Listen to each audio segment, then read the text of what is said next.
Soy Piglet. ¿Cómo te llamas? Es un nombre precioso.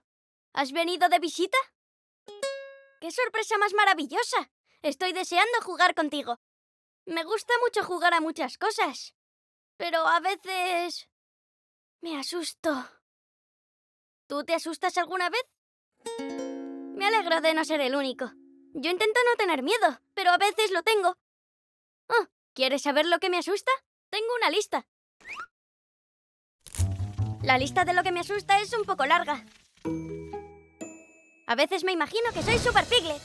Super Piglet no le teme a nada de esta lista. ¿Quieres imaginarte que no tienes miedo conmigo? ¡Genial! Pues vamos. Vamos a imaginarnos que volamos. ¡Yujú! No hay peligro ahí abajo. ¿A dónde vamos ahora? ¡Ah! A la ciudad, claro. ¿Te gusta mi ciudad hecha de bloques? ¡Oh, cielos! Me gusta jugar con bloques, porque aunque los tire sin querer muchas veces, puedo recogerlos y reconstruir todo de nuevo.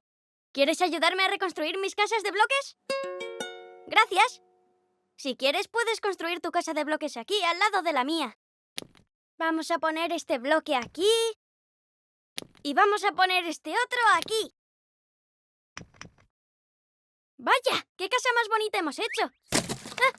¿Qué ha sido eso? ¡Oh! Es solo mi casco. Las sorpresas pueden dar mucho miedo, pero también ser muy divertidas. Conocer a un amigo tan especial como tú ha sido una sorpresa. Muy divertida. Gracias por ser mi amigo. Supongo que es hora de decir adiós, pero solo hasta que te diga hola otra vez.